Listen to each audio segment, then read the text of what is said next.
Sexualisierte Diskriminierung, Belästigung und Gewalt kommen in allen Teilen der Gesellschaft vor, auch an Hochschulen. Die TU Berlin verpflichtet sich, dem aktiv entgegenzuwirken und Betroffene zu unterstützen. Sie engagiert sich für einen Kulturwandel, der darauf zielt, Sexismus in all seinen Facetten zu verhindern. Unter sexualisierter Diskriminierung, Belästigung und Gewalt versteht man jede unerwünschte Handlung, die das sexuelle Selbstbestimmungsrecht verletzt. Dies reicht von geschlechtsbezogener Herabsetzung, verbalen oder nonverbalen Handlungen und Aussagen mit sexuellem Bezug bis zu erzwungenen Berührungen und Gewalt. Entscheidend dabei ist nicht die Absicht der belästigenden Person, sondern ob die betroffene Person die Handlung als Grenzüberschreitung wahrnimmt, sich also belästigt, verletzt, bedroht oder entwürdigt fühlt. Neben dem Strafrecht, dem Allgemeinen Gleichbehandlungsgesetz und dem Landesantidiskriminierungsgesetz gilt an der TU Berlin die Richtlinie zum Schutz aller Mitglieder und Gäste vor sexualisierter Diskriminierung, Belästigung und Gewalt. Umfragen zeigen, dass 31% der Menschen an europäischen Hochschulen bereits sexualisierte Belästigung erfahren haben. 3% haben sexualisierte Gewalt erfahren. Obwohl dies prinzipiell alle treffen kann, zeigt die Statistik, dass die Übergriffe häufiger von Männern ausgehen und Frauen und nicht-binäre sowie mehrfach diskriminierte Personen häufiger treffen.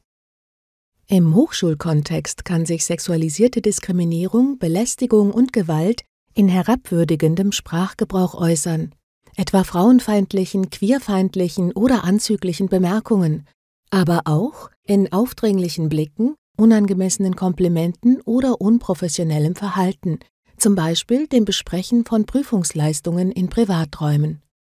Strukturell begünstigt durch Abhängigkeitsverhältnisse und berufliche Hierarchien handelt es sich um Formen des Machtmissbrauchs. Betroffenen fällt es oft nicht leicht, sich gegen sexualisierte Diskriminierung und Gewalt zu wehren oder übergriffiges Verhalten zu melden. Viele fürchten, dass man ihnen nicht glaubt oder dass eine Beschwerde negative Konsequenzen für ihr Studium oder ihre Karriere hat. Häufig suchen Betroffene gar die Schuld bei sich oder zweifeln an der eigenen Wahrnehmung, insbesondere wenn andere das Ereignis herunterspielen. Auch ZeugInnen zögern oft einzugreifen, da sie sich in der Bewertung der Situation unsicher sind oder fürchten, sich unbeliebt zu machen. Betroffene kann es jedoch ungemein stärken, wenn sie merken, dass sie nicht allein sind. Fassen Sie also Mut und unterstützen Sie Betroffene, sei es indem Sie Betroffene fragen, welche Unterstützung sie benötigen, oder indem Sie VerursacherInnen auf ihr Fehlverhalten ansprechen. Dies gilt insbesondere für Führungskräfte und Lehrende. Nehmen Sie Betroffene ernst, informieren Sie sich über das Beschwerdeverfahren und leiten Sie entsprechende Schritte ein. Betroffene und ZeugInnen können sich bei den Frauen- und Gleichstellungsbeauftragten, den Personalräten, der Sozialberatung, dem Konfliktmanagement, dem Antidiskriminierungsbeauftragten und den Ansprechpersonen für Menschen mit Behinderungen anonym und vertraulich beraten lassen.